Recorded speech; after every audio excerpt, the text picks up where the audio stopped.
RP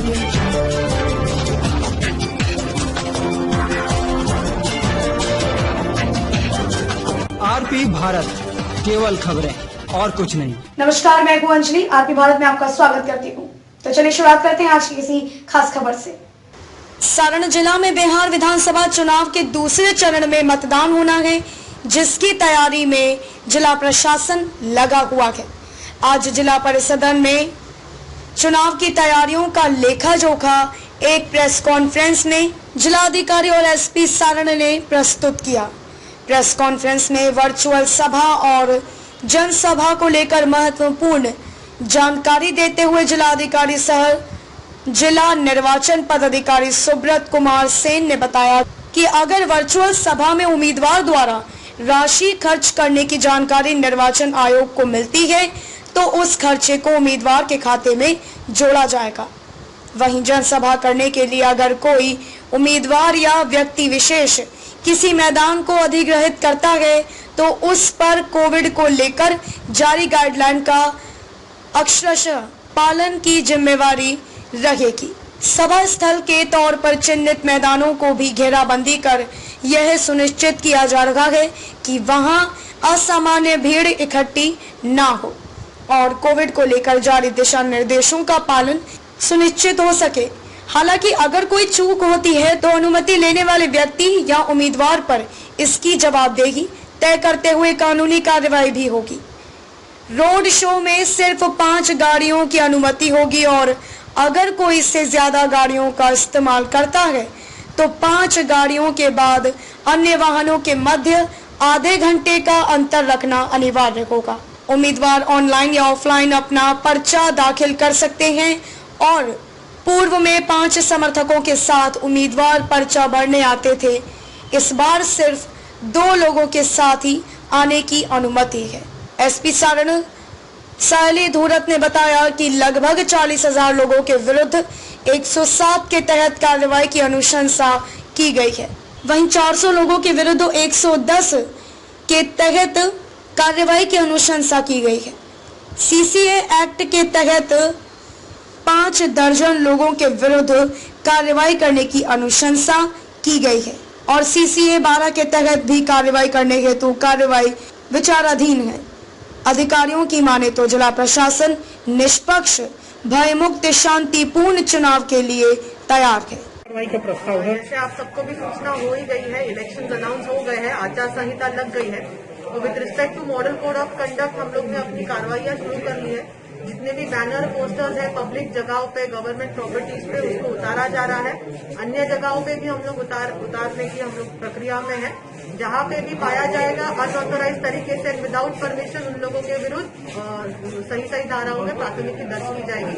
इसके अलावा अब तक हमने इलेक्शन के मद्देनजर 40,000 लोगों पे 107 की कार्रवाई के लिए प्रपोजल दिए हैं। करीबन हमने 400 लोगों के ऊपर 110 की कार्रवाई के प्रपोजल दिए हैं। 50 से 60 लोगों पे हमने सीसीए 3 की कार्रवाई की है और सीसीए 12 की कार्रवाई भी अभी विचाराधीन चल रही है, वो भी जल्दी पूरी कर ली जाएगी। बिहार विधानसभा आम चुनाव की घोषणा कल हुई है, आप लोग इससे भली भांति अवगत हैं। द्वितीय चरण में हम लोगों का चुनाव है। 9/10/2020 को अधिसूचना जारी की जाएगी। नाम निर्देशन पत्र दाखिल किए जाने की अंतिम तिथि 16 तारीख है। 17 अक्टूबर को समीक्षा होगी, स्क्रूटनी होगी और कैंडिडेचर वापस लेने की तिथि 19 अक्टूबर है। मतदान 3 नवंबर को होगा। तो जिला प्रशासन की तैयारी पूरी है। हम लोग लगातार पहले भी प्रयास कर रहे थे और हम लोगों की पूरी टीम जो हम लोग के कोसांग है, सब लोग अपने अपने काम में लगे हुए हैं और बहुत ही स्वच्छ, निष्पक्ष और शांतिपूर्ण तरीके से हम लोग मतदान संपन्न कराएंगे। इस बार आप लोगों को पता भी होगा, निर्वाचन आयोग से भी बताया गया है आप लोगों को कि बूथों की संख्या में काफी वृद्धि की गई है। पहले जो लोकसभा का चुनाव लास्ट ईयर हुआ था उसमें 2924 बूथ थे। इस बार 4239 बूथ जो हैं वो हम लोगों के जिले में है। लगभग 40% वृद्धि हुई है और कोई भी बूथ ऐसा नहीं है जिसमें कि 1000 से ज्यादा वोटर हम लोगों के जिले में है। तो कोविड के नॉर्म्स को लेकर के जो भी तैयारी करनी है बूथ पर वो सारी तैयारियां की जा रही हैं। जो एश्योर्ड मिनिमम फैसिलिटी होती है, शौचालय की व्यवस्था हो, पीने के पानी की व्यवस्था हो, लाइट की व्यवस्था हो, फर्नीचर, हेल्प डेस्क, सारी व्यवस्थाएं सुनिश्चित कराई जा रही हैं। इसके अतिरिक्त जो कोविड का गाइडलाइन है, हर एक बूथ पर थर्मल स्कैनर रहेगा, इसमें स्क्रीनिंग होगी जितने वोटर आएंगे सबकी, और अगर किसी का टेम्परेचर ज्यादा पाया जाता है तो वैसे वोटर को घर वापस भेज दिया जाएगा, और लास्ट का जो 1 घंटा रहेगा 5 बजे से 6 बजे तक, उसमें आकर के वो वोट कर सकते हैं। सभी वोटर को सैनिटाइजर दिया जाएगा जिससे वो हाथ सैनिटाइज करेंगे, और जब वो P1 के पास मतलब मतदान कर्मी के पास पहुंचते हैं तो मास्क नीचे करके उनका पहचान सुनिश्चित किया जाएगा वोटर आईडी से या अन्य जो डॉक्यूमेंट है उससे, और फिर उनको सैनिटाइजर दूसरी बार दे करके और एक ग्लव्स मिलेगा जिससे वो अपने मताधिकार का प्रयोग करेंगे। फिर ग्लव्स को डस्टबिन में डालेंगे, तो उसको जो डब्बा होगा उसमें, और फिर वहां से वो अपने वापस घर पे जाएंगे। हम लोग पर्याप्त मात्रा में शेड की भी व्यवस्था कर रहे हैं, जहां वोटर्स के रुकने की या ठहरने की कमी है वहां हम लोग टेंट लगा रहे हैं। सभी बूथों के आगे हम लोग गोला भी बनाएंगे, 2-2 गज का जो सर्किल होता है, ताकि वोटर्स जो है सोशल डिस्टेंसिंग के साथ खड़े हो सकें और अपने मताधिकार का प्रयोग अपना नंबर आने पर बूथ में जाकर के कर सकें। तो ये भी हम लोग सुनिश्चित कराएंगे। लगातार हम लोग नाम जोड़ने का प्रयास कर रहे हैं और जेंडर रेशियो बढ़ाने पे विशेष हम लोगों का ध्यान है। हम लोगों का यह विश्वास है कि 900 के आसपास हम लोगों का जेंडर रेशियो चला जाएगा। अभी 890 के लगभग हम लोगों का जेंडर रेशियो है, और आप जब पिछले साल का देखेंगे तो पिछले साल ये लगभग 870 के लगभग था। तो जो आधी आबादी है उसकी मतदान में सहभागिता सुनिश्चित कराने के लिए पूरा जिला प्रशासन लगा हुआ है। स्वीप की हमारी एक्टिविटीज चल रही है। जो PWD मतदाता है, दिव्यांग मतदाता है और जो कोविड पॉजिटिव मतदाता है, उनके लिए पोस्टल बैलेट की व्यवस्था इस बार की गई है। अगर वो मताधिकार का प्रयोग पोस्टल बैलेट के माध्यम से करना चाहें तो वो भी व्यवस्था हम लोगों ने की है। हम लोगों की flying squad team, static surveillance team और इसके अलावा जो एक्सपेंडिचर मॉनिटरिंग के लिए जो पूरी टीम होती है, वो सारे आदेश निकल गए हैं और सारी टीम आज से ही अपना काम शुरू कर रही है।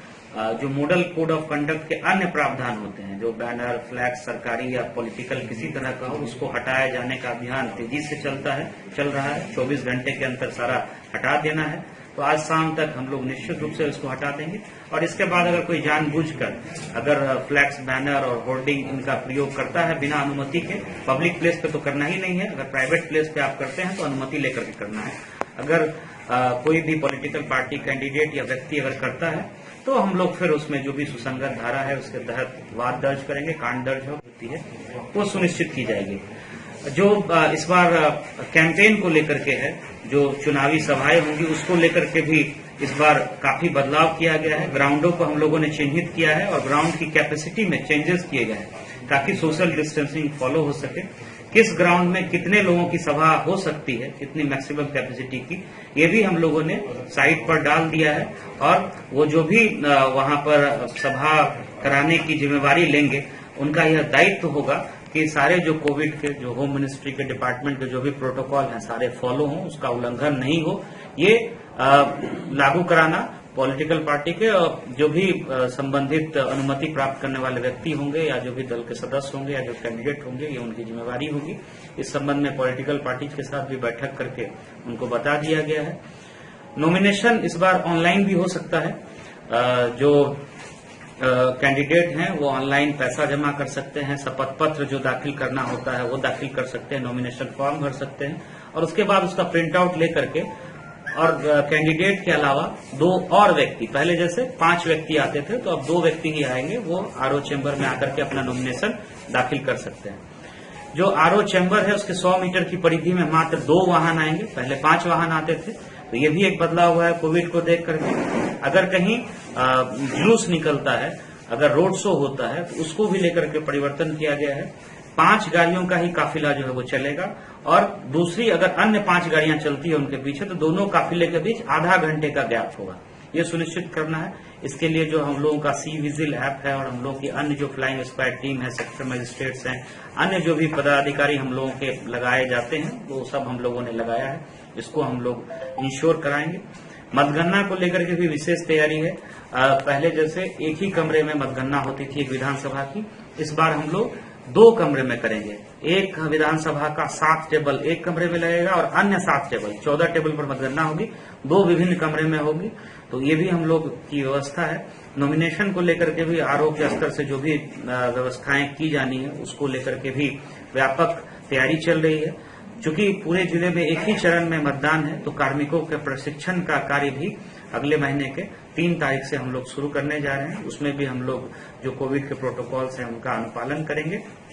इस बार जो एक बड़ा बदलाव हो रहा है, काफी संख्या में महिला मतदान कर्मी चुनाव ड्यूटी करेंगे। 7,000 से ज्यादा महिला मतदान कर्मी चुनाव ड्यूटी करेंगे, जो कि 1/3 आप कह सकते हैं। लगभग 21,000 मतदान कर्मियों की पूरे जिले में जरूरत होगी, 21,000 से थोड़ा ज्यादा। उसमें से 7,000 महिला मतदान कर्मी चुनाव ड्यूटी करेंगे। तो उनको प्रशिक्षण देना, उनको सुरक्षित बूथों तक पहुंचाना, उनको फिर इलेक्शन के बाद घर तक पहुंचाना, ये सारी व्यवस्था हम लोगों के स्तर से की जा रही है। और ये एक बहुत अच्छा मौका है कि इतनी बड़ी संख्या में महिला मतदान कर्मियों से हम लोग चुनाव करवाएंगे। और जो ऑल वुमेन बूथ है, जिसमें सारे महिला मतदान कर्मी रहते हैं, पिछली बार भी हम लोगों ने सारे विधानसभा में कई बूथों पर कराया था। इस बार हम लोग संख्या काफी बढ़ाने जा रहे हैं। लगभग 250 बूथों पर, 200 से ज्यादा बूथों पर सारे मतदान कर्मी महिला मतदान कर्मी होंगे। और हम लोग ये भी सुनिश्चित करेंगे कि वहां पुलिसकर्मी भी महिला पुलिसकर्मी हो, क्योंकि महिला पुलिसकर्मी भी काफी संख्या में इस चुनाव में हम लोग लगाएंगे ड्यूटी। तो ये भी हम लोग सुनिश्चित करा रहे हैं। सीपीएमएफ की एडवांस कंपनी बहुत जल्दी इस जिले को मिलने वाली है। और जैसे जैसे चुनाव नजदीक आएगा तो पर्याप्त संख्या में पुलिस बल और पैरामिलिट्री फोर्सेस हम लोगों को मिलेंगे। और जितने वल्नरेबल लोकेशन हैं, जो भी क्रिटिकल बूथ हैं, वहां हम लोग पैरामिलिट्री फोर्सेस की तैनाती करेंगे। और गाड़ियों की संख्या भी इस बार काफी बढ़ रही है, चूंकि बूथों की संख्या बढ़ी है। सोशल डिस्टेंसिंग के सारे नॉर्म्स का अनुपालन करना है। तो हम लोगों की पूरी तैयारी है और बहुत ही अच्छे माहौल में शांतिपूर्ण तरीके से बिना किसी हम लोगों की पूरी उम्मीद है कि बिना किसी वायलेंस के हम लोग एकदम अच्छे माहौल में, जिस तरह से लोकसभा चुनाव संपन्न हुआ था, विधानसभा का चुनाव भी हम लोग संपन्न कराएंगे। तो 250 की संख्या में ऑल वुमेन बूथ बनेंगे। सारे बूथ्स पे हम लोग जो है वो बेहतर सुविधाएं, एश्योर्ड मिनिमम फैसिलिटी हम लोग करा ही रहे हैं। अच्छे तरीके से सारा चुनाव संपन्न की जा रही है। वर्चुअल रैली को लेकर के भी दिशा निर्देश चुनाव आयोग ने दिए हैं। जो भी कैंडिडेट है उनको सोशल मीडिया का अपना अकाउंट जो है वो नॉमिनेशन के साथ शेयर करना है और उनके अकाउंट की भी मॉनिटरिंग होगी। अगर ऐसा दिखता है कि सोशल मीडिया पर वो पैसा खर्च करके अपना चुनाव प्रचार कर रहे हैं, तो उस पैसे के भी चुनाव खर्च में अकाउंटिंग होगी। जो पिछले लोकसभा चुनाव में माननीय उच्चतम न्यायालय के सुप्रीम कोर्ट के आदेश के आलोक में क्रिमिनल एंटीसीडेंट वाले, जिनका आपराधिक इतिहास है, वैसे अगर कैंडिडेट्स का चुनाव पार्टी करती है या वैसे लोग चुनाव लड़ते हैं, तो उनको 3 बार इलेक्ट्रॉनिक और प्रिंट मीडिया दोनों में अपने आपराधिक इतिहास के बारे में बताना है, पॉलिटिकल पार्टी को भी और कैंडिडेट को भी। ये पिछले चुनाव में भी हुआ था और उससे संबंधित डिक्लेरेशन उनको आरओ और डीओ ऑफिस में जमा करना है। तो ये इस बार भी ये व्यवस्था रहेगी। वैसे कैंडिडेट्स को भी ये चीज बताना होगा और पॉलिटिकल पार्टीज को भी प्रिंट और इलेक्ट्रॉनिक मीडिया के माध्यम से ये जो है सूचना लोगों तक शेयर करना होगा।